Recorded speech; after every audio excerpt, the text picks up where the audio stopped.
न जाने कौन से गुण पर दया निधि रीझ जाते हैं। भगवान कब किस पर कौन से गुण पर रीझ जाएंगे और आपका भव सागर से नैया पार कर देंगे, पता नहीं मेरे प्यारे श्रोते। एक क्षण का कोई किया हुआ सुकृत पुण्य कार्य आपको भव सागर से पार कर सकता है। किसी दीन दुखी को, किसी भूखे को भोजन कराए रहोगे, किसी प्यासे को एक गिलास पानी पिलाए रहोगे, उसी पर भगवान करुणा करके आपको भव सागर से पार कर देगा। इसलिए हर समय अच्छा कार्य करते रहो, कभी किसी के प्रति दुर्भावना मन में मत लाओ। न जाने कौन से गुण पर दया निधि रीझ जाते हैं, और जिस दिन रीझ गए उस दिन भगवान भव सागर से नैया पार ही कर देते। बोल भक्त वत्सल भगवान की। एक बार दुर्वासा ऋषि का श्राप लगा इंद्र को, और समस्त राज्य वैभव से उनको हीन होना पड़ा। दुर्वासा महात्मा क्रोध के लिए भी जाने जाते हैं, बहुत क्रोधी हैं, गुस्से वाले। एक बार भगवान नारायण के धाम गए। नारायण भगवान ने प्रसन्न होकर के अपने गले से माला उतार करके और दुर्वासा जी के गले में डाल दिया, और वो माला भगवान ने प्रसन्नता पूर्वक उनको प्रदान किया। वो माला लेकर के दुर्वासा जी चले जा रहे थे। उन्होंने स्वर्ग में देखा कि इंद्र जो है अभी अभी ऐरावत पर, हाथी पर विराजमान हुआ है, बैठा है। ऐरावत सफेद कलर का हाथी है। कैसा हाथी है? श्वेत कलर का हाथी है। कई हजार हाथियों का बल है ऐरावत हाथी। समुद्र मंथन से प्रकट हुआ था, निकला था। तो ऐरावत पर बैठा था। तो दुर्वासा जी ने सोचा क्यों नहीं ये माला मैं इंद्र को पहना दूं, क्योंकि मैं महात्मा हूँ, वो राजा है, राजा को पहनेगा ज्यादा अच्छा लगेगा। और अपने गले से माला निकाल करके इंद्र के गले में डाल दिया, और इंद्र को बताया ये साधारण माला नहीं है इंद्र, ये भगवान श्रीमन नारायण ने मुझे अपने गले से निकाल करके दिया है। ये माला का ये विशेषता है, कभी भी कुमलाता नहीं है, माने मुरझाता नहीं है, हमेशा सुगंध इसमें बना रहता है। ऐसा कह करके बता करके गले में डाल दिया। पहने रहना ऐसे कहा। हाँ हाँ महाराज जी आप। और जैसे ही दुर्वासा जी जाने लगे तो इंद्र के मन में आया, पहने हुए माला को मुझे पहना दिया। पहले नारायण ने पहन लिया, उसके बाद खुद पहन लिए, और खुद पहनने के बाद फिर मेरे को पहना दिया। ऐसा मन में इंद्र के आ गया। इंद्र ने क्या किया, उस माला को निकाल करके और सीधा ऐरावत के मस्तक पर रख दिया। और हाथी का स्वभाव है मेरे प्यारे श्रोताओं कि वो कोई भी चीज मस्तक पर आता है तो उसको सूंड से पकड़ करके और सीधा नीचे फेंक देता है। आज उसने वही किया, उस माले को पकड़ा और पकड़ करके सीधा नीचे पैर में कुचल दिया। इतने में दुर्वासा जी ने देख लिया, कहा कि बताओ महामूर्ख, तुम्हें ये पद क्या मिल गया है, ये वैभव क्या मिल गया है, तो बहुत ज्यादा उच्छृंखल हो गया है, भगवान का दिया हुआ माला का अवज्ञा किया। जाओ यह श्राप है तो श्रीहीन हो जाएगा। ऐसा कह करके दुर्वासा जी ने श्राप दिया। दुर्वासा जी के श्राप के कारण से इंद्र जो है श्रीहीन हो गए। सारा उनका जो भी खजाना था, सारा कोष था, सब कुछ समुद्र में समा गया। सब के सब देवता बड़े दुखी हुए और भगवान श्रीमन नारायण के पास पहुंचे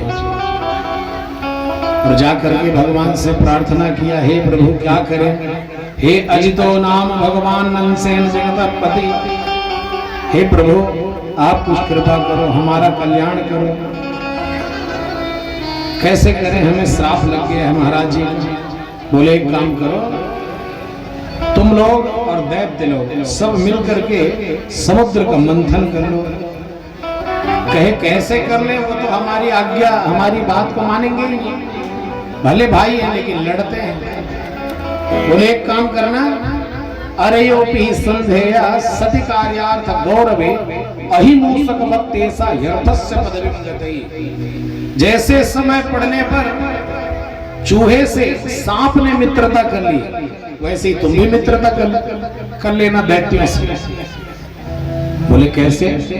बोले जैसे एक लकड़ी के पेटी में सांप और चूहा दोनों एक बार फंस गए, कोई कपड़ा निकालने के लिए बुजुर्ग खोले और दोनों घुस गए और उन्होंने बुजुर्ग ने धोखे से बंद कर दिया, दोनों अंदर, सांप और चूहा।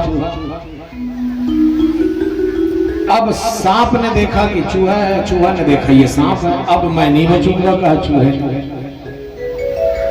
कान खड़ा हो गया बेचारी, गया मैं तो गया।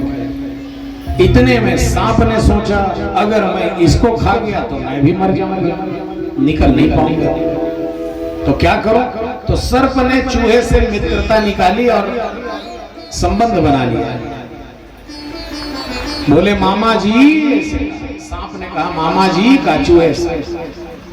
चूहा कान खड़ा हो गया, मैं घर मामा कहां हो गया मुझसे कहे मामा जी से कहे, तो मैं कैसे मामा जी? कहे अरे मामा जी आपको पता नहीं आप हमारे लिए कितना मेहनत करते हो। अरे खोदत खोदत मूसा मर गए, मौज करे सर बंगारे। जब का बिला है तेरा कौन खोदे बताओ? कौन खोदते?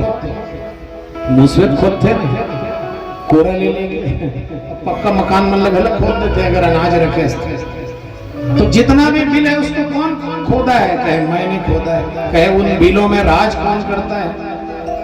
सांप कभू अपन पर बिल नहीं खोदा है, जो बिल चूहे खोदे रहते हैं उसी में जा करके राज करते हैं तो चूहों को भी खा जाते हैं।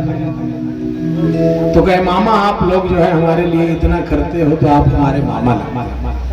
चूहे ने कहा अच्छा तो मेरे को नहीं मारोगे? बोले ना। अरे तुम्हें क्यों मारूंगा मैं, तुम तो मेरे मामा हो। बोले अच्छा हाँ ठीक है, लेकिन एक बात मेरे समझ में नहीं आ रहा है मामा जी। बोले क्या? बोले अब दोनों जन तो फंस गए पेटी में, बाहर कैसे निकल गए? इसे कहे सांप। चूहे ने कहा अरे भांचा तय का टेंशन लेता, मोर दांत के कमाल देख, 2 मिनट में पेटी में छेदा कर दूंगी, लकड़ी पेटी, और 2 मिनट में 1 क्विंटल जो 24 में मस्त एकदम से छेदा कर दी। अब कहता चल भांचा दोनों जन बाहर। कौन भांचा? कहाँ भांचा? इसे कहे कौन मम्मा? इसे कहे सांप कहे कहाँ के मम्मा हंसता है मोर? इसे कहे मोल फाड़ के इसे वो कहते तैर मोल कहते रहे ना मामा मामा। कहे मम्मा तब तक रहे जब तक पेटी में छेदा नहीं हो रही। अब पेटी में छेदा हो गया, अब तक कोई मोर मम्मा मन होता गप ले अपक दी सब, अब खा भी ली सब, बाहर भी निकल। भगवान ये कह रहे हैं, मैं नहीं कह रहा, लिखा है कि अरयोपि संधेया सति कार्यार्थ गौरवे अहिमूसकवत्तेसा यर्थस्य पदवीं गतई। जैसे समय विपरीत पड़ने पर सर्प ने चूहे से मित्रता कर ली, वैसे ही तुम लोग भी मित्रता कर लो दैत्यों से, और समुद्र को मत डालो, और उसी से जो है अमृत प्रकट होगा। बोले ठीक है, और मंदराचल पर्वत को जो है मथानी बनाए। भगवान वासुकी नाग को रस्सी बनाए। वासुकी नाग कौन है जानते हो? जो भगवान शंकर के गले में नाग है उसका नाम है वासुकी। क्या नाम है? वासुकी नाग। ऐसे वासुकी से प्रार्थना किया कि आप भी सहयोग करें, रस्सी बनने का कार्य है। उन्होंने कहा हमें क्या मिलेगा? बोले अमृत मिलेगा, उसमें आपको भी भाग मिलेगा। बोला ठीक है, बन गए रस्सी। अब उधर से मंदराचल पर्वत को उठा लिया देवताओं ने और दैत्यों ने मिलकर। दैत्यों से जाकर के मिले, कहे भाई भाई सुनो सुनो, हम सब मिलकर के समुद्र मंथन करेंगे, चलो ना। बोले हमें क्या मिलेगा? बोले एक काम करेंगे, जो भी प्राप्त होगा आधा आधा बांट लेंगे, हम सब भाई हैं, और अमृत मिलेगा उसको भी सब लोग पी लेंगे मिल करके, और चाहे जितना डंडा बजे, चाहे कितने ही लड़े, मरने वाला कोई नहीं। अमृत पीने के बाद दैत्यों के ये बात जो है मन में बैठ गया। बोले हाँ ये बात तो अच्छा है। सभी तैयार हो गए, चलो चलो हम भी जाएंगे, चलो। और गए, जा करके मंदराचल पर्वत को उठा लिए, लेकिन गणेश जी का पूजा करना भूल गए। और गणेश जी महाराज विघ्न हरता भी हैं और विघ्न करता भी है। गणेश जी रुष्ट हो गए, तुरंत मंदराचल पर्वत भड़बड़ा करके गिर पड़ा, कई दैत्यों का हाथ पैर टूट गया। और जो कह रहे थे उत्साहित थे ना कि हाँ हाँ हम करबो, चलो मंथन ही सके, तीन मन धान बोल बदल गया, नहीं अब हम नहीं करें, हाथ गोड़ टूट गया, अब काय करबो, जाके ही सका हम नहीं करेंगे अब समुद्र मंथन के। तब भगवान उस समय आए और आ करके गिरिम चारोप्य गरुणे हस्ते नेके लीलया, एक ही हाथ से भगवान ने मंदराचल पर्वत को उठाया, ले जाकर के बीच समुद्र में रख दिया, कहे चलो अब करो समुद्र मंथन, ले जाने की जरूरत तुम लोगों को नहीं पड़ेगा। जैसे मंदराचल पर्वत को रखे तो मंदराचल जो है समुद्र में समाने लगा। उसी समय भगवान ने कृत्वा बपो काच्छपमुद्भुतम महता, उसी समय दिव्य विशाल कछुए का रूप भगवान ने धारण किया। बोल कच्छप भगवान की, कच्छप रूप भगवान ने धारण किया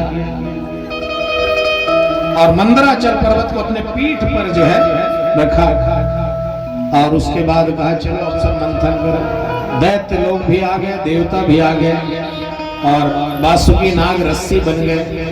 अब दैत्य लोगों ने क्या किया जानते हैं? वो लोग कहे कि मंथन होगा तो हम लोग सांप के पूंछ वाले हिस्से में नहीं लगेंगे, हम लोग पूंछ तरफ को नहीं पकड़ेंगे, हम पकड़ेंगे तो सिर तरफ पकड़ेंगे बोले। भगवान ने कहा, देवता लोग क्या कहे, नहीं पकड़बो तो हम पकड़बो मुड़ी डाल लगा अहे अंग अमंगलम, सांप के पूंछी वाले हिस्सा अमंगल रीत हम नहीं धरा नहीं सका है। दैत्य मन तो देवता मन का हम नहीं धरा धरबो तो हम मुड़ी डाल लगा, दोनों जन उसने लड़े धर के। भगवान ने कहा सुनो सुनो झगड़ा वगड़ा मत करो, हे देवता चलो तुमन पूछी डर लगा, दैत्य मन बड़े बाप के बेटे वही मन लगन मुड़ी डहरी सकी। अब भगवान जानते थे अच्छे तरह से कि जब समुद्र मंथन होगा तो सर्प के मुंह से विष निकलेगा और जब विष निकलेगा तो जतका दैत्य सब झंझर भुजा करिए हो जाएगी। इसलिए भगवान जानबूझ करके देवताओं को पूंछ तरफ लगा दिया और जैसे ही मंथन प्रारंभ हुआ तो सचमुच में वही हुआ। सर्प के मुख से भयंकर विष की तरह जहर जब निकला तो सारे के सारे दैत्य भुंजा गए, नीले पड़ने लगे, काले पड़ गए। कहे भैया बड़े बाप के बेटा बने, भारी रीस के कहे पूछी डर लगे रही थी तो बनी रही से मुड़ी डर लग गई, धोखा हो गया। कहे वो हम क्या करें, बन तो है। मंथन प्रारंभ हुआ और जैसे ही तेनागराजमान्य फलभागेन वासुकिं न गृहीमो वयं पुच्छमहे मंगलम कृत्वा बपुः काच्छपमद्भुतं महत्। जब हुआ मंथन तो सबसे पहले समुद्र से क्या निकला, विष निकला। और ऐसा वैसा नहीं, भयंकर विषाग्नि निकला। राधे राधे।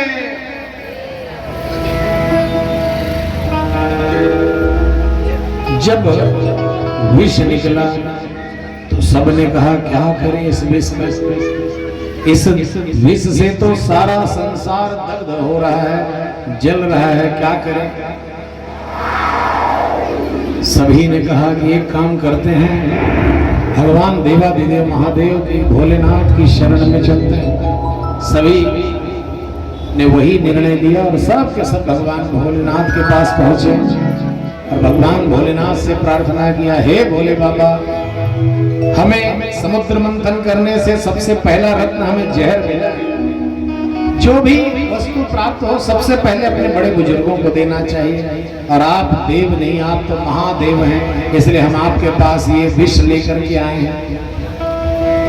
देव देव महादेव भूतात्मन भूतधार त्राहिणः शरणापन्नास त्रैलोक्य दहनाद विशाल। हे देवादिदेव महादेव प्रभु, त्रैलोक्य को दग्ध करने वाला ये दिव्य जो जहर है इससे हमारी रक्षा करो हे प्रभु।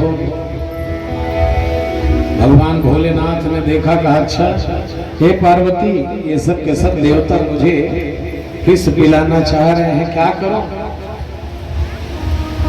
बोले हे प्रभु, जिसमें समस्त देवताओं का कल्याण हो वही आप करो। ना ये कहा कि पियो, ना ये कहा कि ना पियो।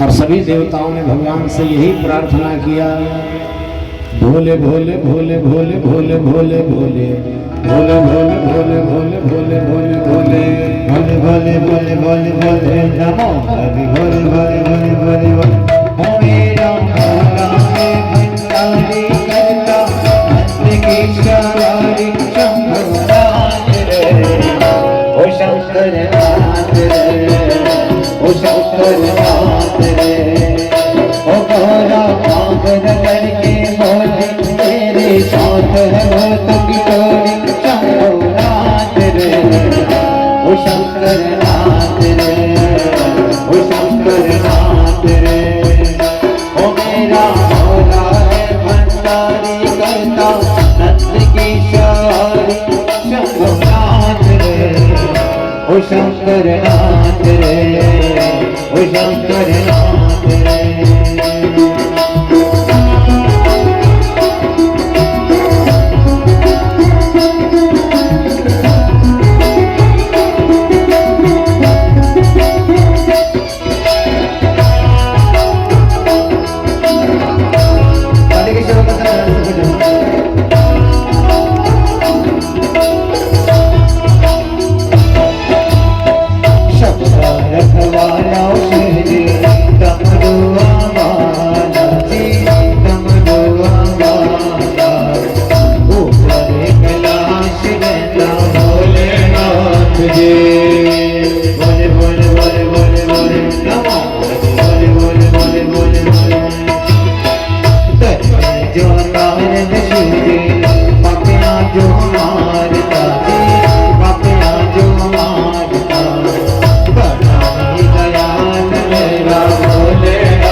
गंगा काम मेरा हो जाता चंगा, नाम तेरा जब लेता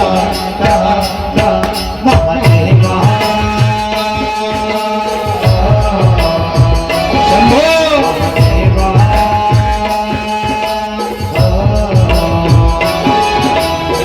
माया ने घरे अगरा महला चरज दिया, महला चरज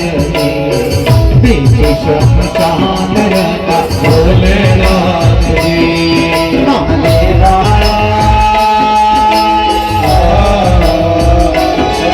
महादेवा तेरा डमरोड़ समझता जाए रे हो महादेवा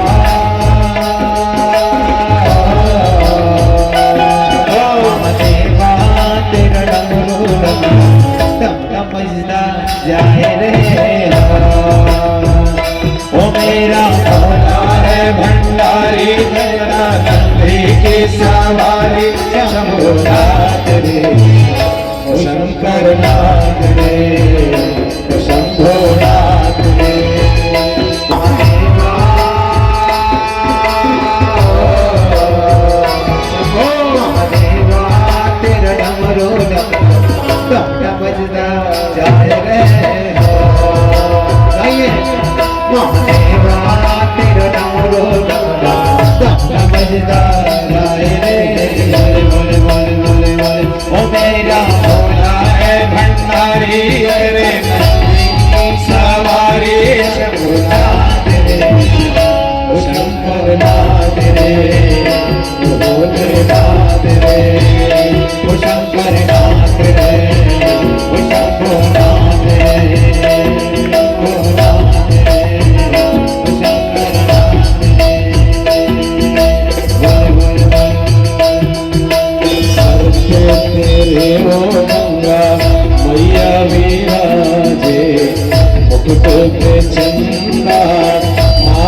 महादेव की।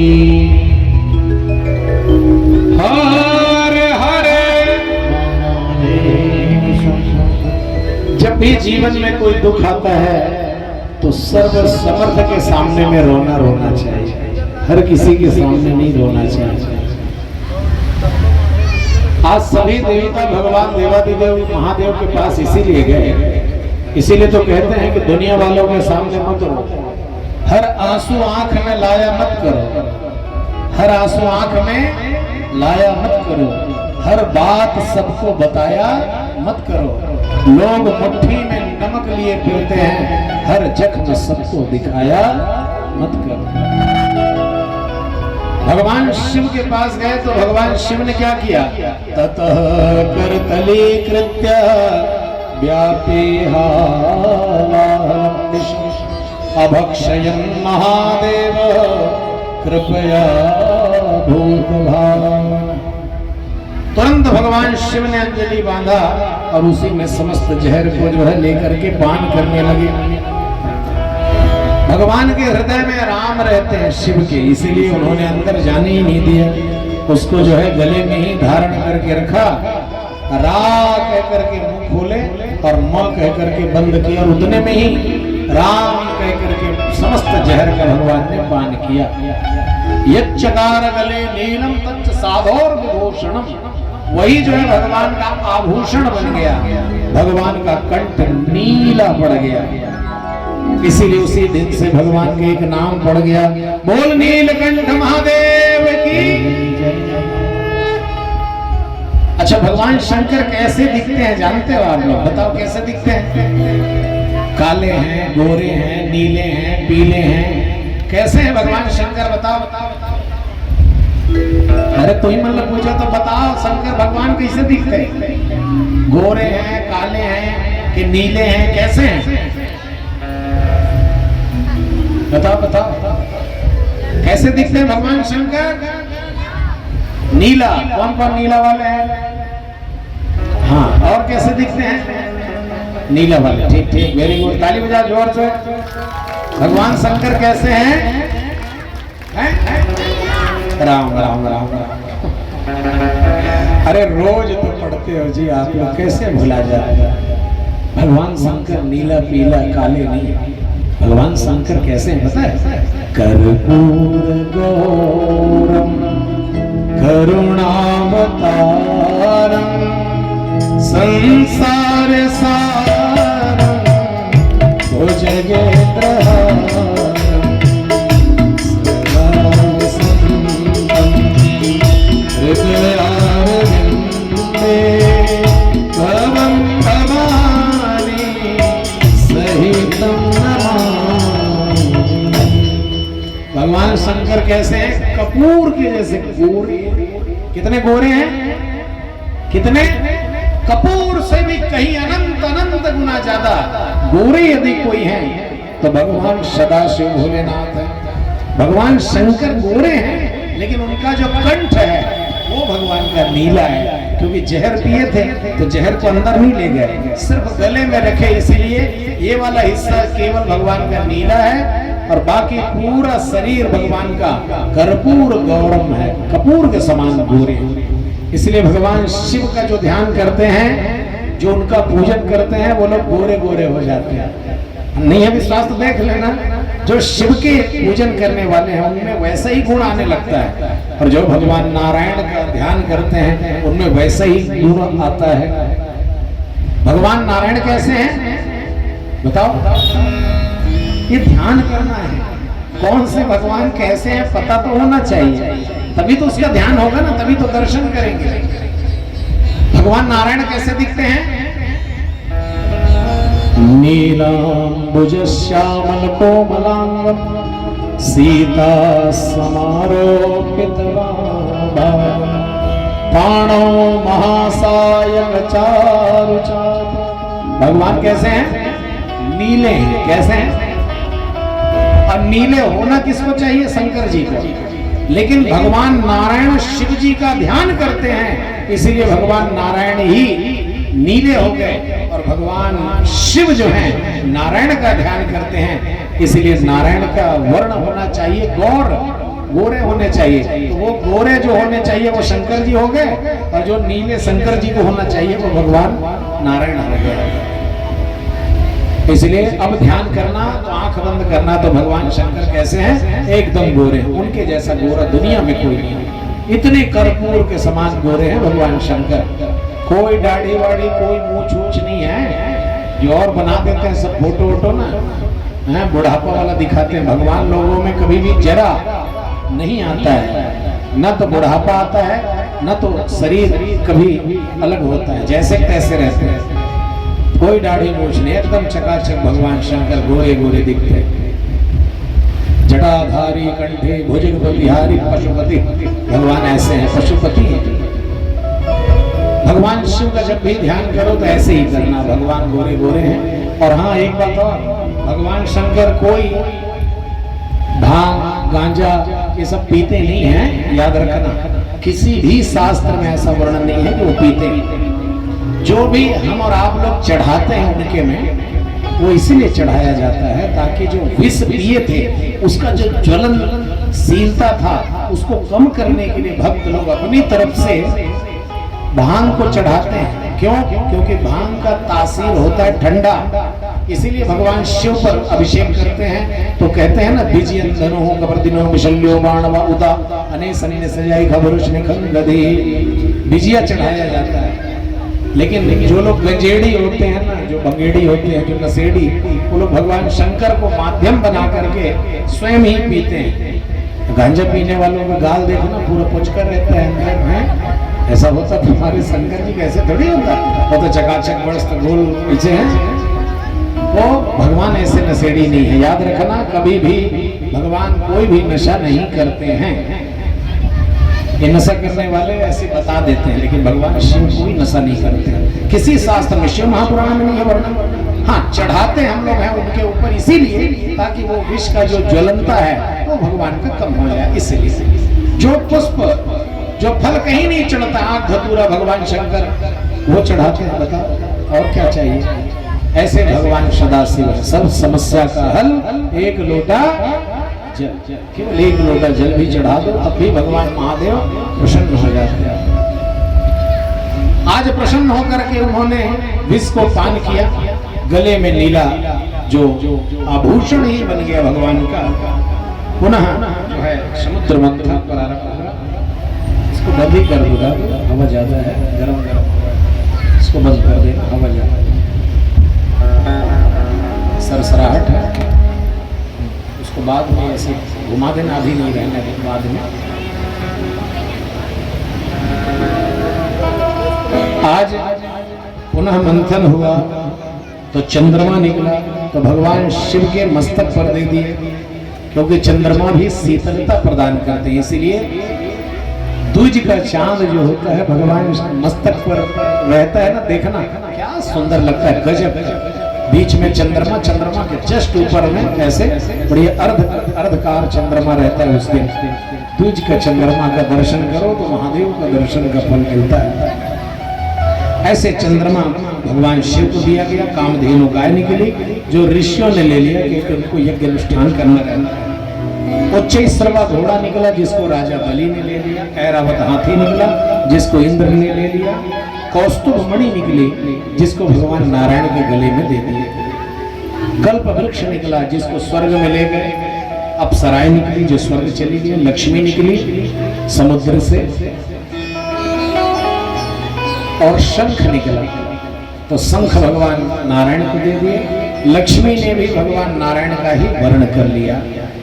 बोल लक्ष्मी नारायण भगवान की। लक्ष्मी तो सदा से नारायण की ही है। हम और आप सब जो है लक्ष्मी के पुत्र हैं, न कि पति है। लक्ष्मी पति सब भगवान नारायण है। हम और आप सब उनके पुत्र बन करके उनका उपयोग करें तो कल्याण होता है। कोई भी लक्ष्मीपति बनने का प्रयास करता है तो गर्त में चला जाता है। इसलिए भगवान नारायण की ही लक्ष्मी। बारुणी मदिरा निकली, दैत्यों ने ले लिया। अमृत का कलश निकला, मार झपट्टा, दैत्य 9 2 11 धन्वंतरी जी लेके निकले, उसी कलश को लूट करके दैत्य लोग भागे और इधर देवता लोग देखते कि देखते रह गए, बोले ले गए ले गए ले गए ले गए, क्या करें। सभी लोग भगवान के पास गए, जाकर के भगवान से प्रार्थना की, हे प्रभु क्या करें, हमारा सारा परिश्रम व्यर्थ गया। तो भगवान ने कहा चिंता मत करो, जो मेरे आश्रित रहते हैं उनका गया हुआ सब पदार्थ भी वापस मिल जाता है, और जो मेरे आश्रित नहीं रहते उनका आया हुआ पदार्थ भी चला जाता है। चिंता मत करो, मैं वापस लेकर आऊंगा। और तुरंत भगवान ने वही मोहिनी रूप धारण किया। बोल मोहिनी भगवान की।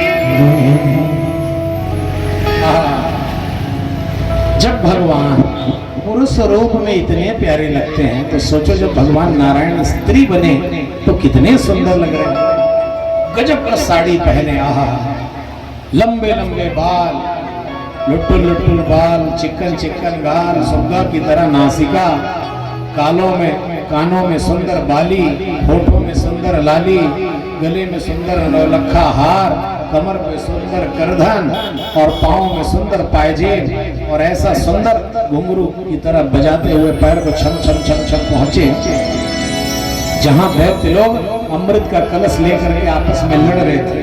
अहम पूर्वाम नक्तम नतमदिक प्रभो, पहले मैं पीऊंगा, वो कहे नहीं पहले मैं पीऊंगा। वहीं भगवान मोहिनी बनकर के पहुंच गए। जैसे ही मोहिनी भगवान वहां पहुंचे सबने देखा, देखते ही रहे से होश उड़ गए। भगवान के स्वरूप में इतनी मोहिनी है, वाणी में मोहिनी है कि पूछो। सभी ने देखा तो कहते हैं अहो रूप महो धामम अहो अस्या नवम्बयः इति ते तामभिश्रुत्य पप्रच्छ धृतराक्षय। हे देवी का त्वं कन्यपला साक्षी कुतो वा किंच कीर्षसे कश्यामि वदवा मोरो मन्मती मनांसिनः।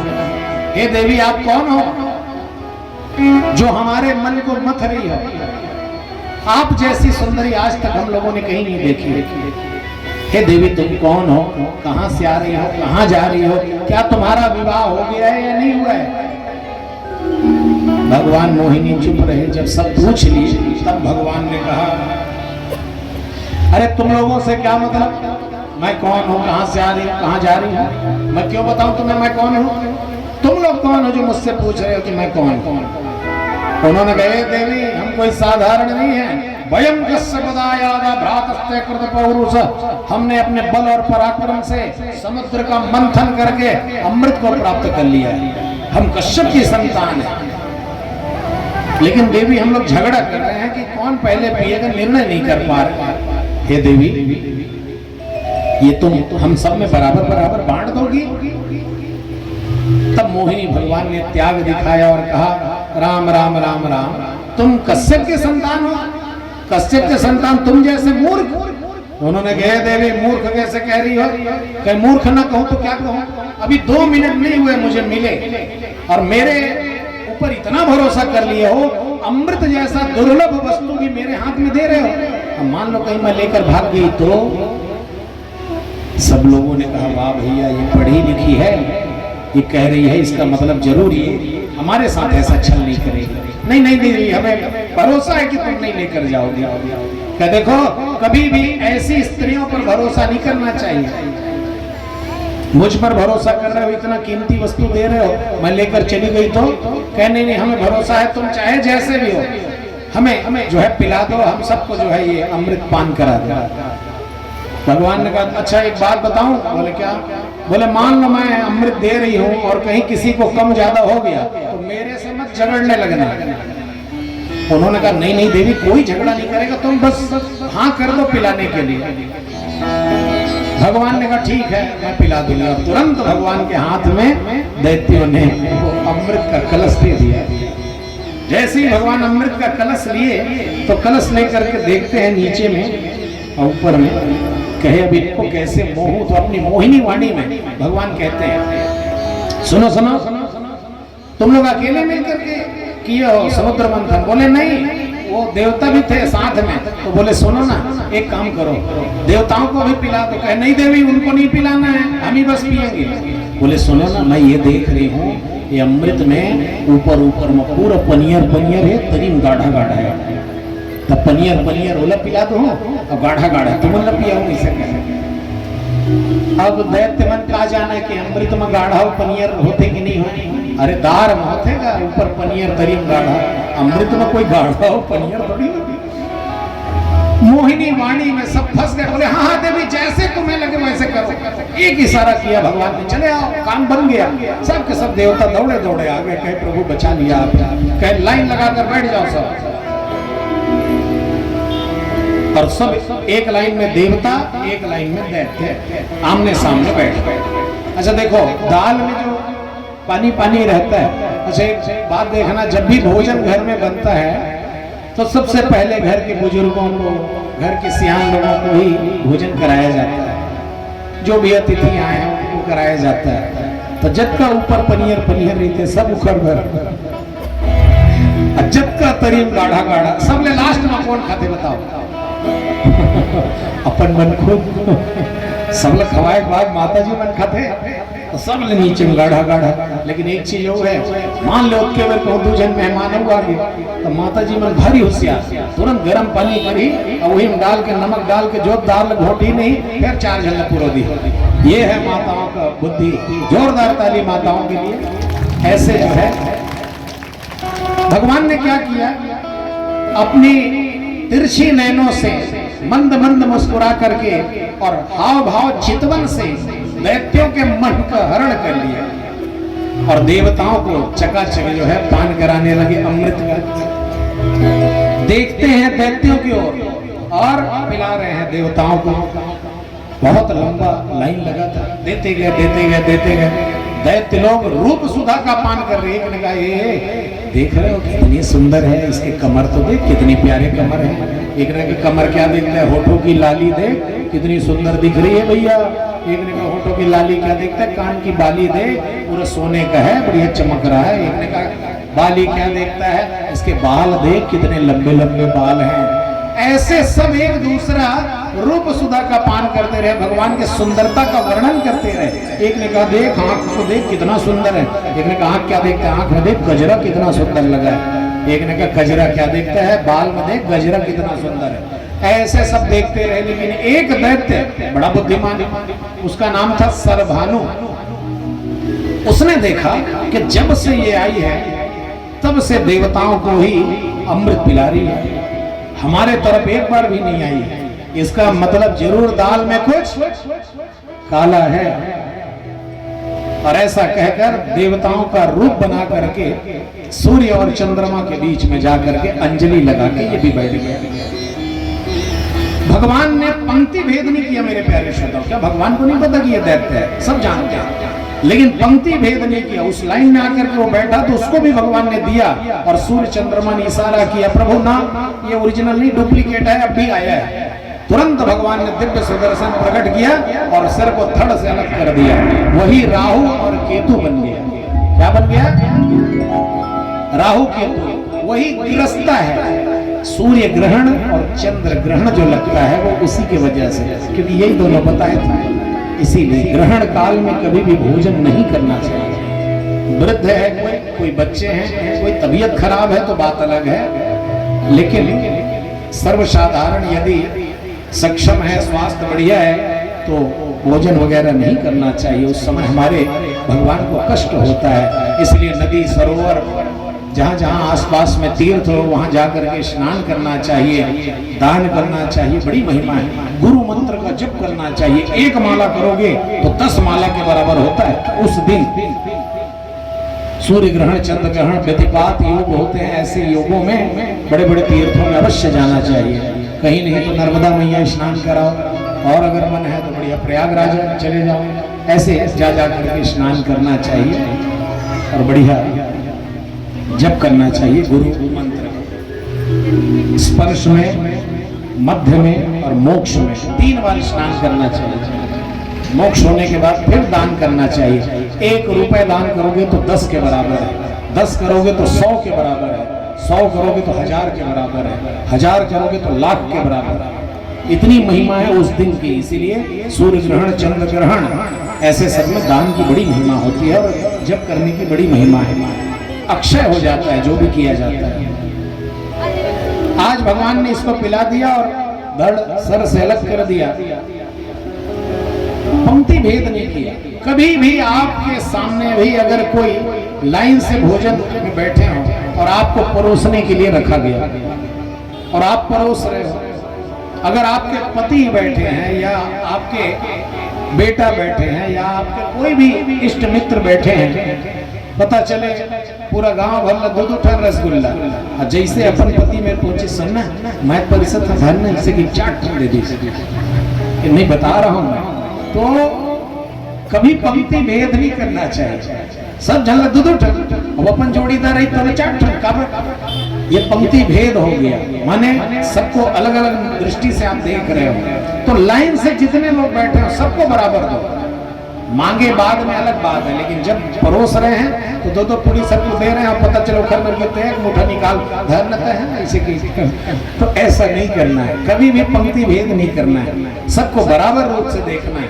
पंक्ति भेद का बड़ा दोष लगता है, इसीलिए भगवान ने ये बताने के लिए ऐसा नहीं किया। उसको भी अमृत पिला दिया। सभी उसी समय कहने लगे, अरे भैया ये कौन थी, ये कौन थी जो अमृत पान करा दी देवताओं को, कौन थी कौन थी? दैत्यों ने कहा मुझे तो लगता है थी नहीं था। क्या मतलब? बोले भैया मुझे लगता है ये कोई थी नहीं, ये था, छलिया नारायण था, छलने आया था और छल करके चला गया। अच्छा ये नारायण था? बोले हाँ। तुरंत देवासुर संग्राम हो गया। देवताओं ने अमृत पान किया, इसीलिए देवताओं का कुछ नहीं बिगड़ा और सारे के सारे दैत्य मारे गए। यहां तक कि राजा बलि भी मारे गए। लेकिन धन्य है, इसी देवासुर संग्राम में मुचकुंद महाराज ने देवताओं की बहुत रक्षा की। तो उन्होंने आशीर्वाद मांगा कि क्या मांगते हो मांगो। तो मुचकुंद महाराज से कहा, तो मुचकुंद जी ने कहा मैं सोना चाहता हूँ, अब इतना सोना चाहता हूँ कि कोई मेरे को ना जगाए, और जो जगाए वो जल करके भस्म हो जाए। तो आप कल के कथा में श्रवण करोगे, यही मुचकुंद महाराज हैं जो देवासुर संग्राम में देवताओं का साथ दिए थे। जंगल में जाकर सो रहे थे, फिर काल यवन जाएगा ना तो काल यवन को जलाकर भस्म करेंगे।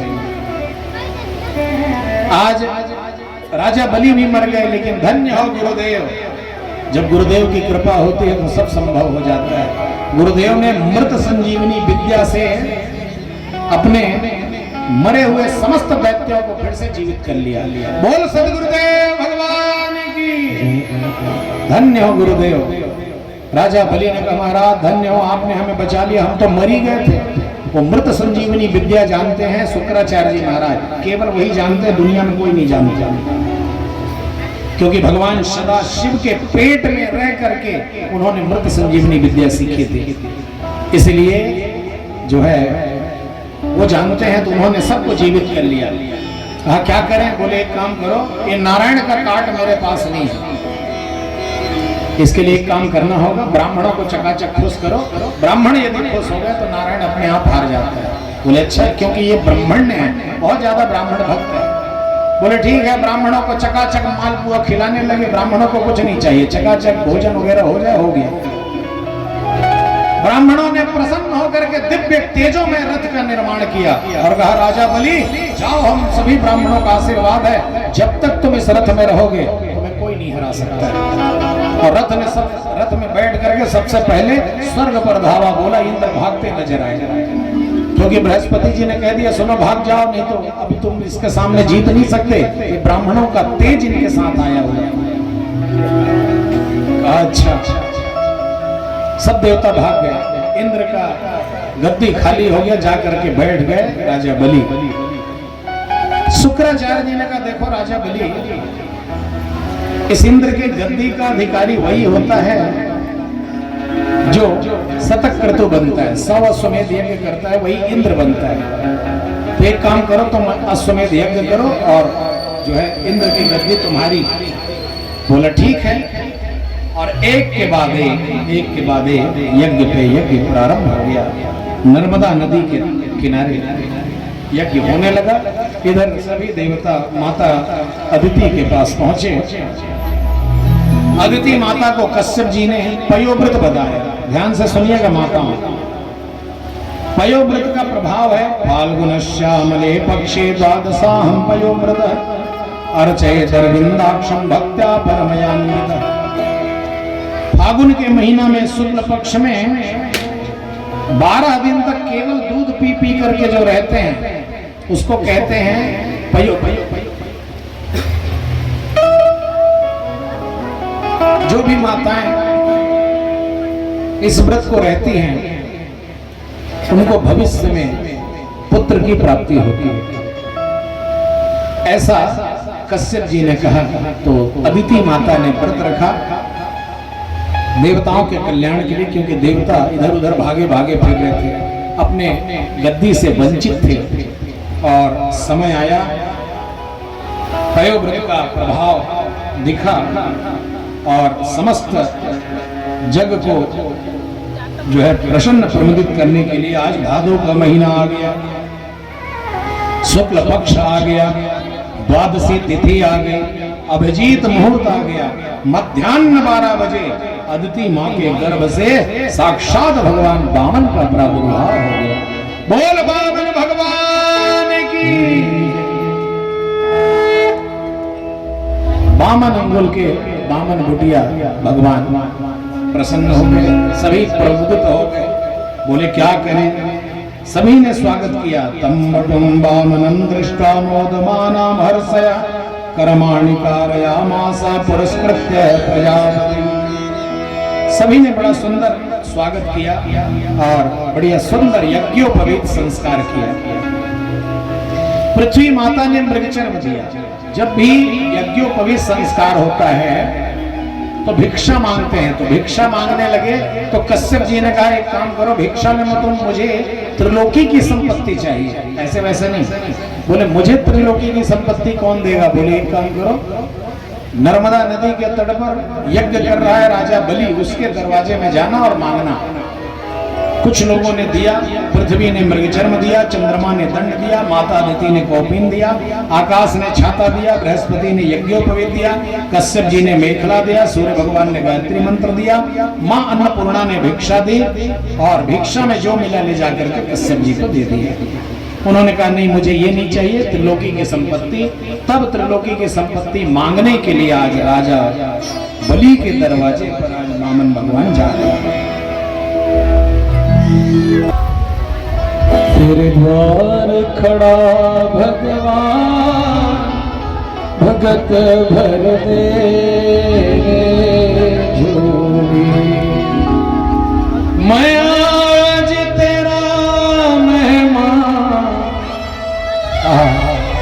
जो जगत का दाता है आज वो स्वयं राजा बलि के दरवाजे पर पहुंचे। मेरे प्यारे श्रोताओं, राजा बलि ने देखा तम बटम वामनं दृष्ट्वा मोदमानां हर्षयः। महाराज आइए आइए महाराज, आपका स्वागत है। आपको देख करके ऐसा लग रहा है महाराज की मूर्तिमान ऋषियों का तपकुंज ही मेरे यहाँ आया है। राजा बलि दौड़ करके गए और महाराज जी के चरणों में प्रणाम किया। स्वागतम ते नमस्तभ्यं ब्रह्मण किं करवामते ब्रह्मर्षीणां तपः साक्षात् मन्ये त्वायमरुधम्। हे महाराज, आज आप हमारे दरवाजे में आए हो, ऐसा लग रहा है महाराज अद्यनः पितरस्तृप्तः अद्यनः पावितं कुलम्। आज मेरा कुल पवित्र हो गया, आज मैं पवित्र हो गया। जो यद भगवान आगतो ग्रहान, जो आज आप मेरे यहाँ पधारे। बार बार बहुत प्रशंसा किया। कहा महाराज आपको क्या चाहिए, क्या दें हम आपको? काम कांचनम गुणवत्तामृष्टम तथान्न पेयम उद्भव विप्र कन्या। क्या दे दूं आपको, आप जो लगे आपको आप मांग लो। सोने का भंडार खोल दो, राशन चाहिए राशन ले लो, जमीन चाहिए जमीन ले लो। आप चाहो तो आपके जैसे बामन बुढ़िया ब्राह्मण की कन्या से आपका विवाह करा दो, और क्या चाहिए। आज भगवान बामन कुछ नहीं कह रहे हैं, क्या कह रहे हैं? कहते हैं कि बचस्तवेत जनदेव सोनृतम कुलोचितम धर्मयुतम यशस्करम। आज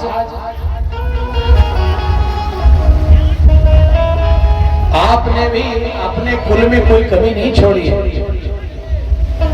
ये तो जातो हिरण्याक्षो चरण एक इमाम महिम, दिव्य जो है हिरण्याक्ष ने भी 12 से युद्ध किया।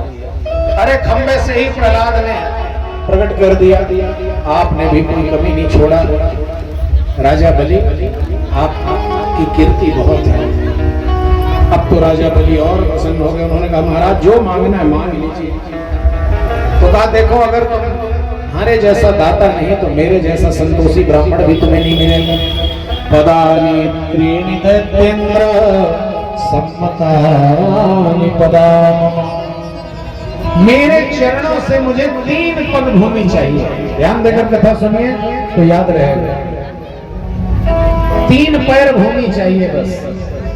राजा बलि बहुत मुस्कुराए गए, वाह महाराज आए रहे तो तथे बड़े बड़े बात करते रहे जैसे मना बहुत बुजुर्ग हो, लेकिन मांगते समय आपने बड़ी बचकानी बात कर दी महाराज। एक बार फिर से पुनः विचार कर लो महाराज, मुझ राजा बलि के सामने जिसने एक बार मांगा उसको जीवन में कभी मांगने की जरूरत नहीं पड़ता महाराज, फिर से मांग लो।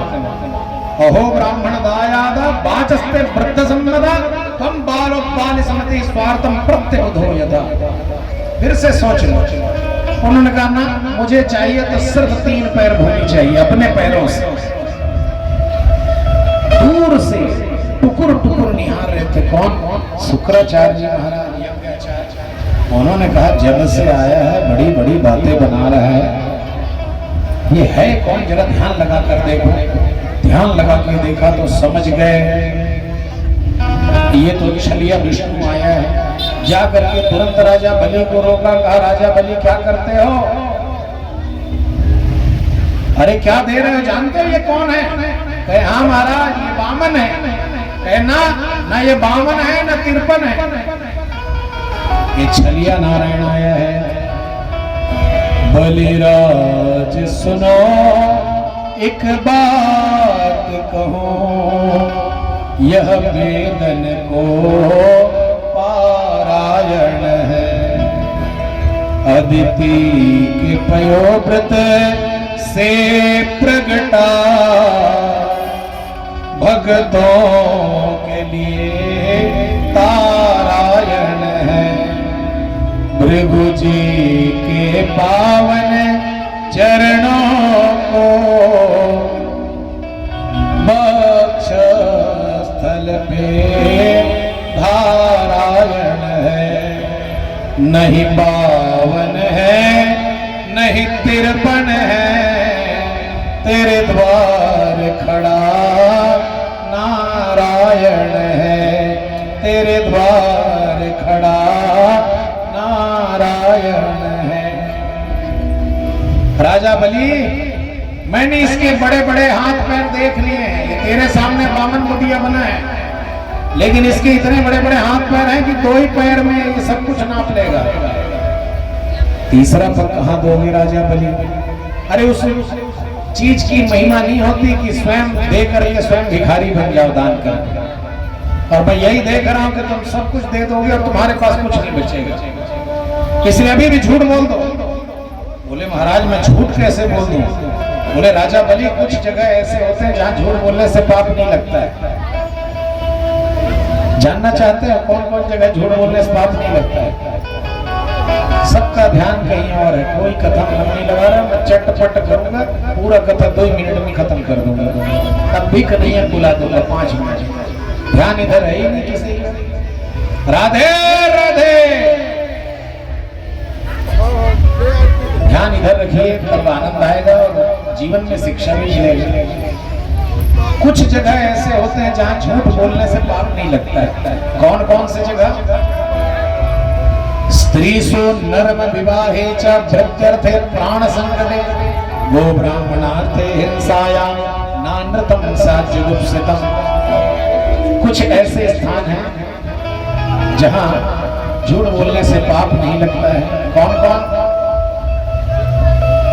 जहाँ स्त्री से नर्म विवाहे च, हंसी मजाक, ये जम रहे हो, सब जम रहे हो ऐसे। हाँ, बढ़िया बालक पाए हुआ है, रो नहीं रहे हैं, भाग्य तो दूसरा लिखा होते तो कान चाप देते।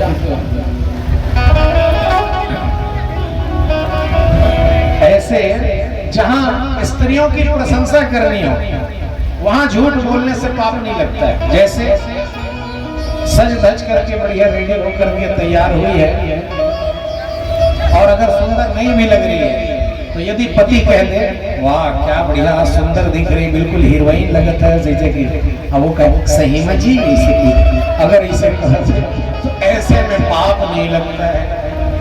हंसी मजाक में बढ़िया प्रसन्नता खुश करने के लिए अगर बोल दिया जाए झूठ, बहुत सुंदर लग रही हो, नहीं कहाँ लगी अच्छी, कहाँ सुंदर दिख रही, शर्मा जी कहाँ लगी, अंदर में खुश हो जाए, बोले कहा थी इसी की, तो कहना चाहिए, प्रशंसा करना चाहिए, ऐसा शास्त्रों में लिखा है।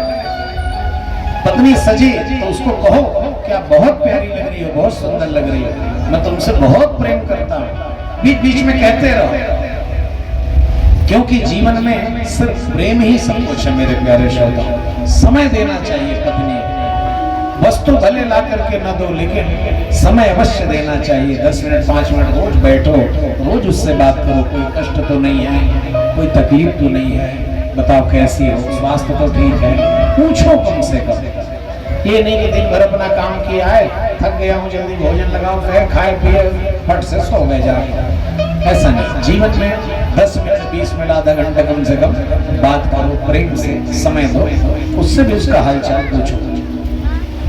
स्त्री सो नर्म विवाहे च, यदि किसी कन्या का विवाह हो रहा हो और विवाह हो रहा हो और यदि आपसे कोई पूछे कि बताओ ये कन्या सब कुछ बना लेती है, तो हाँ नहीं भी जानते हो, नहीं भी आता होगा तब भी कह दो अरे वाह क्या बढ़िया भोजन बनाते हैं, बहुत एक नंबर भोजन बना, भले वाले मैगी और पास्ता के अलावा कुछ मत है। अब अगर आपके बोलने से अगर उस कन्या का विवाह हो जाता है, भले चाहे जैसी सुंदर हो या ना हो, आप कह दो अरे क्या सुंदर है भाई, देखोगे तो क्या स्वभाव है उसका एक नंबर, कोई लड़ाई झगड़ा में बेचारी जान भी नहीं करे, गाय गाय भले जाके हो मेरे। अगर ऐसा झूठ बोलने से उस कन्या का विवाह होता है तो दोष नहीं लगता। ये मैं नहीं कह रहा, शुक्राचार्य जी राजा बलि को कह रहे हैं। स्त्री सो नर्म विवाहे च वृत्यर्थे प्राण संकटे, यदि सारे धन दौलत का नाश ही होने वाला हो, इनकम टैक्स छापा मारे और घर में पूरा माल ही माल रहे और पूछे कहाँ गाड़ के रखे, बताओ कहाँ के धन, हम तो सुखा नमक नखा धन माली किसे की दे, और अगर वो धन बच गया तो ये झूठ जो है झूठ की श्रेणी में नहीं आएगा, ये पाप नहीं लगेगा। मन धन का नाश होने वाला हो तो ऐसे समय में झूठ एक बार बोलना पड़े तो बोल दो, इसका पाप नहीं लगेगा। राजा बलि और प्राण संकट में यदि है किसी भी व्यक्ति के और आपके एक झूठ पर उसके प्राण बच जाते हैं, कोई तलवार लगाया हो गर्दन में बोला हो, बताओ इसी ने किया ये ऐसा गलत कार्य की नहीं, और किया भी है, और अगर आपके कहने से नहीं नहीं इसने नहीं किया वो तो कोई और था, इतना कहने से उसके प्राण बचते हैं, तो इसमें झूठ बोल देने में कोई बुराई नहीं। वृत्यर्थे प्राण संकट गो ब्राह्मणार्थे हिंसायाम, यदि गौ हत्या हो रही हो, किसी जीव की हत्या हो रही हो, एक बार झूठ बोलना पड़े तो झूठ बोल दो तो उसमें पाप नहीं लगेगा। और राजा बलि मैं देख रहा हूं कि तुम्हारा सर्वस्व ये बामन छीनने वाला है, इसलिए अभी भी झूठ बोल दो तो बन जाएगा काम। बोले महाराज मैं कैसे झूठ बोल दूं, मैंने कह दिया दिया तो दिया, गुरु से जबान लड़ाता है, जा मैं तुझे श्राप देता हूं, अचराज भ्रष्ट दे श्रिया, तो श्रीहीन हो जाएगा, पदहीन हो जाएगा, ऐसा कहकर गुरु जी इधर चले गए। तब तक बामन जी ने कहा देखो भैया गुरु चेला लड़ो मत, देना हो तो दो, नहीं तो मैं भी जाता हूँ। बोले नहीं नहीं महाराज, तुम्हारी वजह से गुरु जी से झगड़ा करें, 3 पग भूमि चाहिए ना, ले ले, जेल में ले, तोड़ा लगा नाप ले। कैसे कैसे नाप ले? बोले मतलब कह संकल्प करो, 3 पग भूमि दे रहा हूँ, बिना संकल्प के कैसे ले लूं मैं?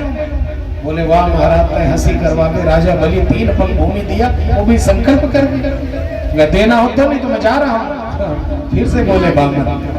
राजा बलि ने कहा ठीक है महाराज, कर लो संकल्प। जैसे ही संकल्प करने के लिए कमंडल से जल लेना चाहे, शुक्राचार्य जी छद्म भेष धारण करके कमंडल में टोटी में घुस गए, छोटा सा रूप बनाकर। भगवान वामन जान गए कि गुरुजी चेला को दान देने से रोक रहे हो, तुम्हारे ज्ञान विराग नयन उर्गारी, ज्ञान वैराग्य की आंखें कितनी तेज है। मैं वामन बन के आया, फिर भी तूने पहचान लिया, लेकिन फिर भी दान देने में रोक टोक करते हो। ऐसा कहकर एक कुशा का आसन निकाला वामन भगवान ने, और उसी कमंडल के टोटी में छिद्र में ऐसे किया तो एक आंख गोविंदा है। शुक्राचार्य जी एक आंख से अंधे हो गए। फिर जल निकला, संकल्प हुआ। राजा बलि ने कहा जहां से लगे नाप लो, और जैसे ही कहा नाप लो, तुरंत वामन भगवान वामन से विराट बन गए। बोल विराट भगवान की। दिव्य रूप भगवान का हो गया, तल वितल सुतल तलातल रसातल महातल पाताल और भुवा स्वः महाजन सत्यलोक पर्यंत बड़ा सा रूप बनाए, और एक पैर धरती से नीचे की ओर ले गए। अतल वितल सुतल तलातल रसातल महातल पाताल तक चला गया वो चरण। एक पैर ऊपर की ओर बढ़ाए तो भू भुवा स्व महाजन तप सत्यलोक पर्यंत ब्रह्मांड कटा में जाकर के छिद्र कर दिया। वहीं पर ब्रह्मा जी ने भगवान के चरणों को धो करके कमंडल में रख लिया। वही जो है 4 भागों में विभक्त हो गई, और बाद में चक्षु, अलकनंदा, और इस तरह से 4 नदियों में परिणित हुई। जो अलकनंदा नाम की थी, वही जो है गंधमादन पर्वत से होते हुए पूरे भारत वर्ष को परिप्लावित करती हुई गंगा के रूप में आई। सीता, अलकनंदा, चक्षु और भद्रा, ये 4 जो है धाराएं उसकी हुई, जिसमें अलकनंदा नाम की जो है वही गंधमादन पर्वत से आई और गोमुख से निकल करके पूरे भारतवर्ष को परिप्लावित करती हुई आज पूरे भारतवर्ष को पवित्र कर रही है। बोल गंगा मैया की।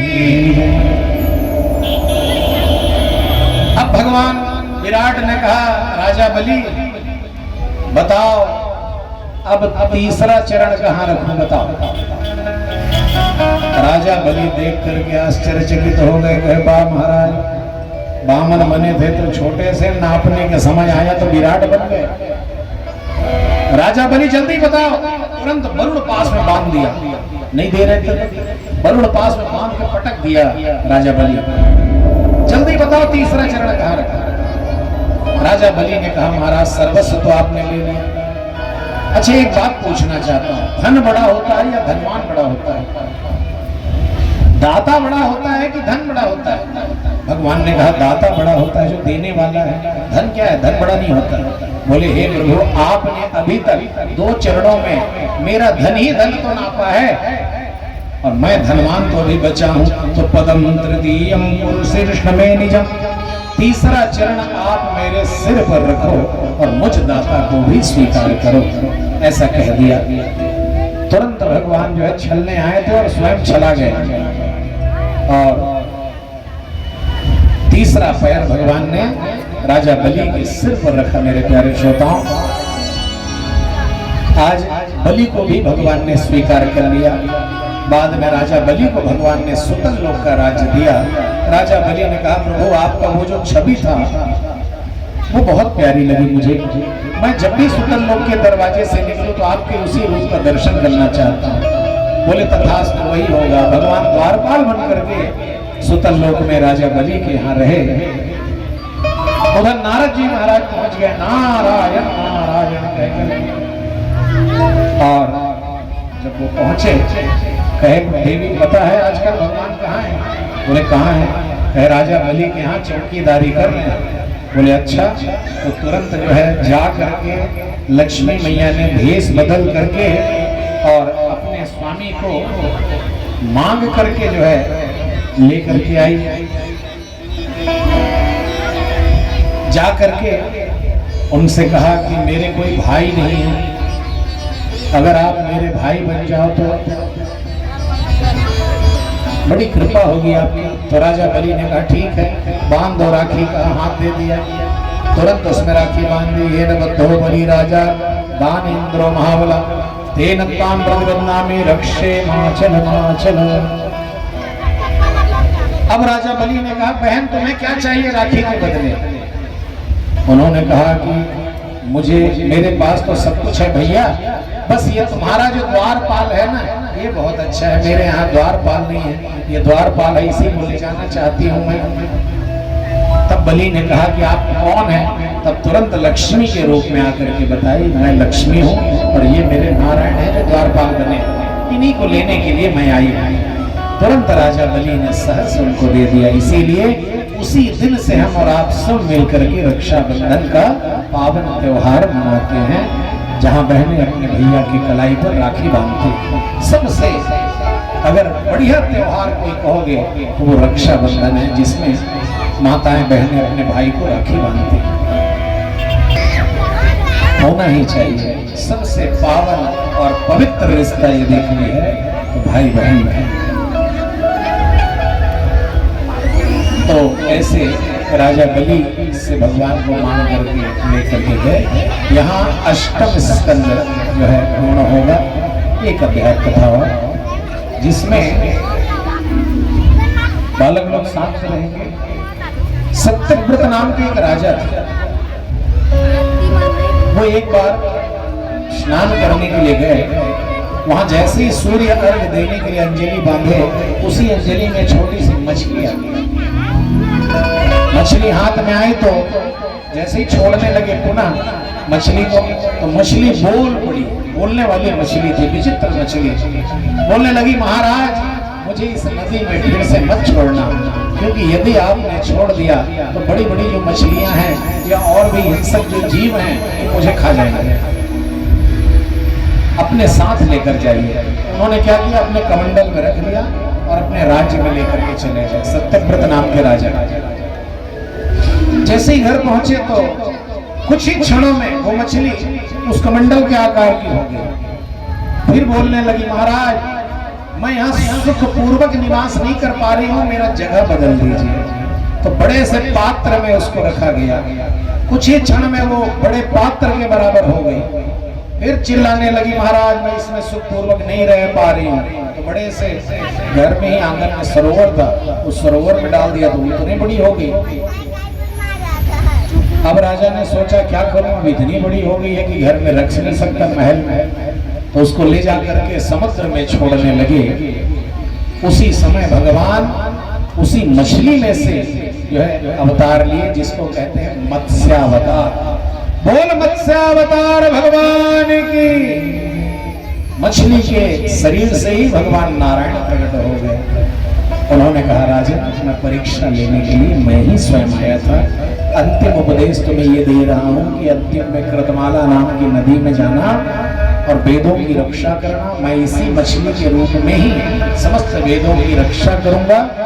और नाव में आप लोग बैठे रहना, मैं नाव को अपने सींग से ही खींच करके आप सबको जो है प्रकाश दिखाऊंगा, उसी में सबको जो है बचाव कर रक्षा करूंगा। भगवान मछली में भी भगवान का रूप है मेरे प्यारे श्रोताओं। जितने भी जीव जंतु है सब में, इसीलिए तो कहते हैं कि ऊट पटांग चीजों को खाना नहीं चाहिए, सब में भगवान का वास है। इसीलिए स्कूलों में बचपन से हम आप सबको पढ़ाया गया। मेरे को तो याद है, आप सबको भुला गए हो कि नहीं देखते हैं। मछली जल की, अरे जिसको याद है वो बोलना आगे, बच्चे लोग की। मछली जल की जीवन उसका, हाथ लगाओ बाहर निकालो। तो काहे बाहर निकालते हो? काहे निकालते हो? नहीं निकालना है। मछली को भी जीने का अधिकार है, वो भगवान के ही स्वरूप है सब। इसलिए शुद्ध शाकाहार जीवन में रखना है। चावल दाल सब्जी रोटी खीर पूरी चकाचक है, ऐसे सब खाना है। ऊट पटांग चीजों को नहीं खाना चाहिए। ऐसे जो है भगवान ने उपदेश दिया। अष्टम स्कंद यहाँ पूर्ण हुआ। नवम स्कंद में हम और आप सब प्रवेश करेंगे, जिसमें 24 अध्याय हैं। 12 अध्यायों में राम जी के पावन वंश का वर्णन है और 12 अध्याय में भगवान श्री कृष्ण के वंश का वर्णन है। 24 अध्याय। तो 12 अध्याय जो सूर्यवंश के हैं उसमें लिखा है कि सबसे पहले ब्रह्मा के बेटा हुए मरीचि, नारायण के नाभि से कमल, कमल से ब्रह्मा, ब्रह्मा के बेटा मरीचि के बेटा हुए कश्यप, कश्यप के बेटा हुए विवस्वान सूर्य, जिनसे चला सूर्य वंश। श्राद्ध देव मनु महाराज थे जिनकी पत्नी का नाम था श्रद्धा। इनके कोई संतान नहीं थे। सूर्य वंश में पहले से ही संतान का जो है कष्ट था।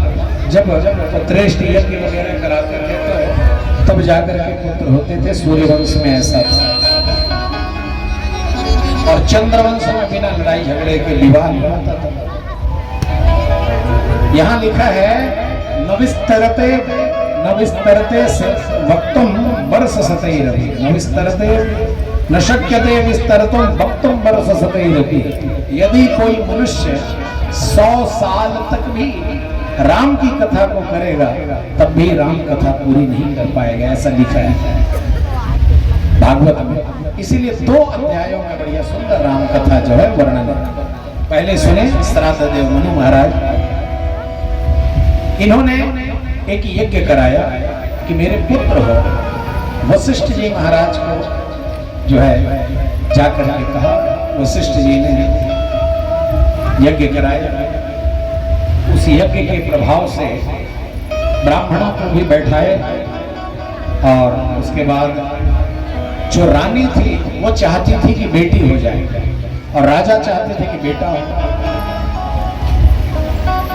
लेकिन ब्राह्मणों से रानी ने कह दिया, महाराज जो आप लोगों को चाहिए मैं दूंगी, धन दौलत हीरे मोती जवाहरात, लेकिन बेटी ही होनी चाहिए। माताएं सदा चाहती हैं कि बेटी हो और पुरुष वर्ग चाहते हैं कि बेटा हो। क्यों?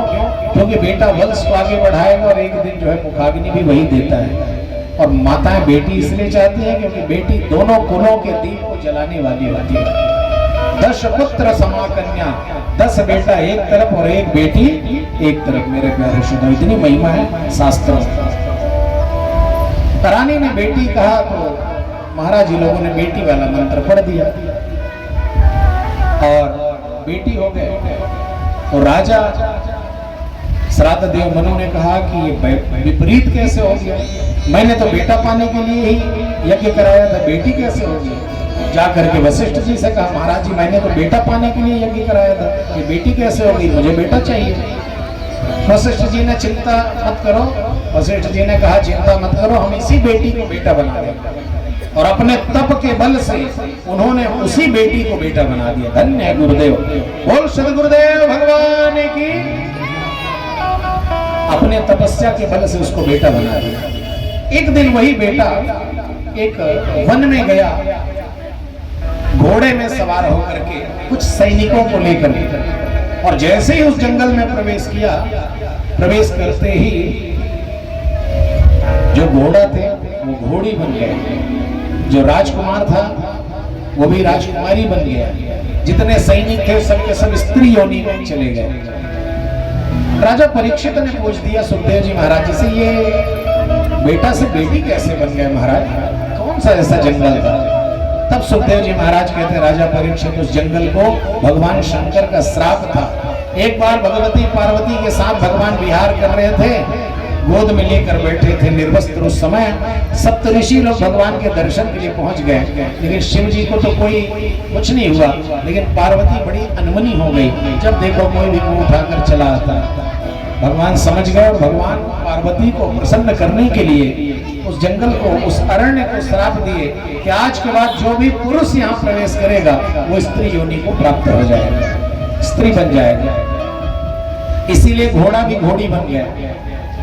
अब फिर वशिष्ठ जी के पास राजा श्राद्ध देव मनु गए, कहे महाराज कृपा करो महाराज। बोले क्या?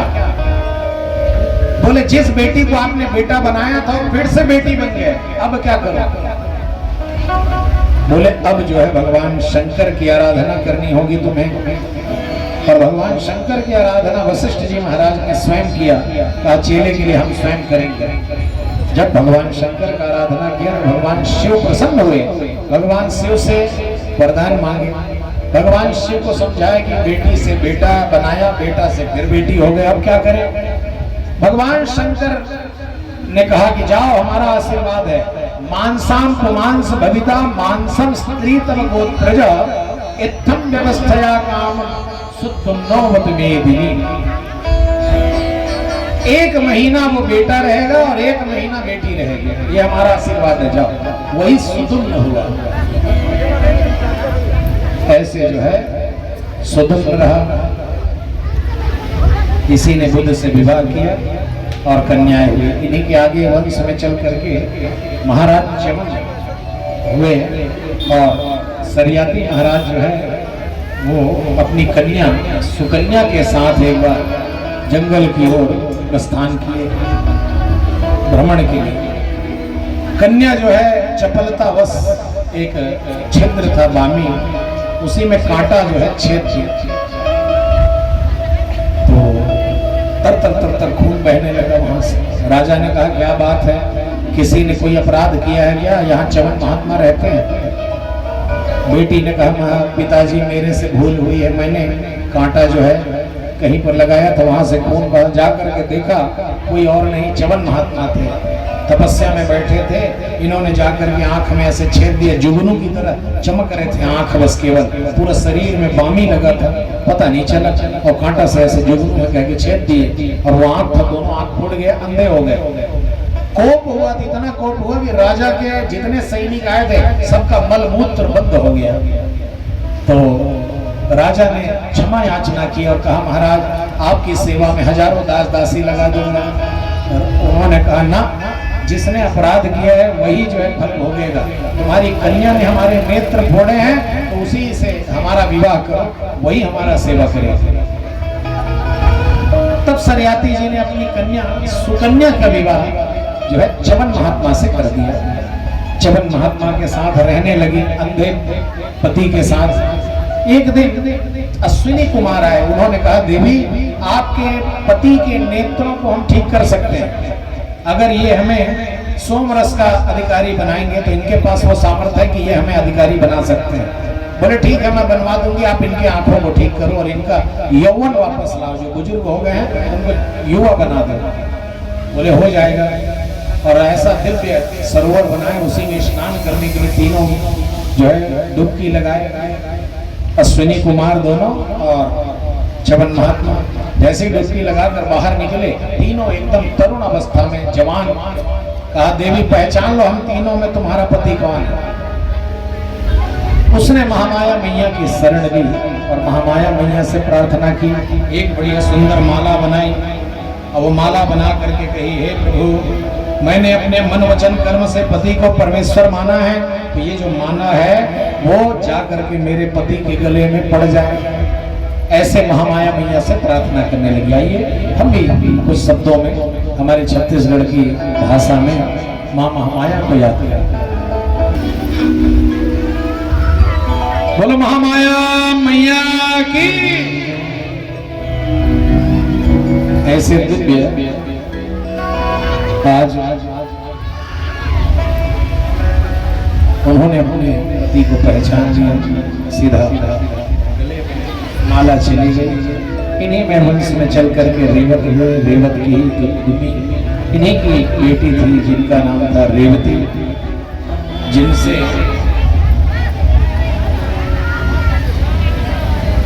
बलराम जी का विवाह हुआ। नभग नभग के नाभाग, नाभाग के महाराज अम्बरीश। ये अम्बरीश महाराज एकादशी का व्रत रहते थे निर्जला। दुर्वासा जी महाराज एक बार आए बहुत से शिष्यों के साथ और निमंत्रण लिया, लेकिन बाद में राजा ने पारण करना चाहा, केवल एक आचमनी जल लेना चाहा, तो बहुत क्रोधित हुए। दुर्वासा जी ने जटा फटक करके अपना एक जटा उखाड़ करके कृत्या नाम की राक्षसी प्रकट किया, जो कृत्या राजा की ओर जाने लगी। बाद में उसकी रक्षा भगवान के सुदर्शन चक्र ने की। आज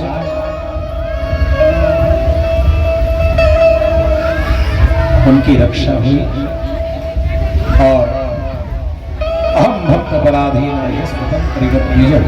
भगवान ने जो है इसको स्वीकार किया। आगे चल करके युवनाश्व के मानधाता राजा त्रिशंकु हुए।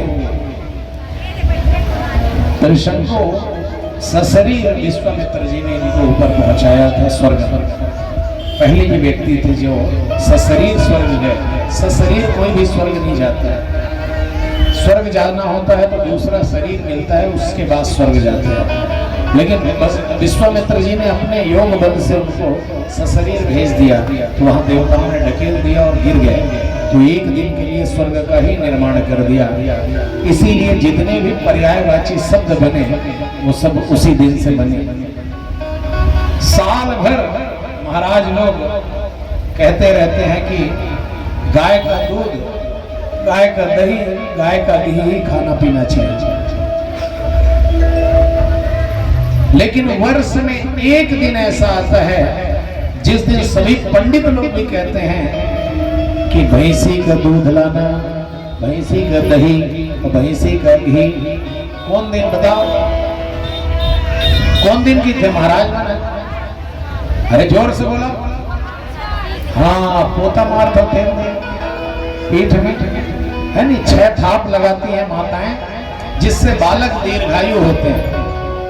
तो उसकी महिमा उस दिन है। उस दिन गाय का नहीं चलता है, केवल भैंसी का ही जो है चलता है। क्यों? क्योंकि विश्वामित्र जी महाराज जी ने एक दिन की जो सृष्टि बनाई उसमें एक दिन उसी का उपयोग होता है।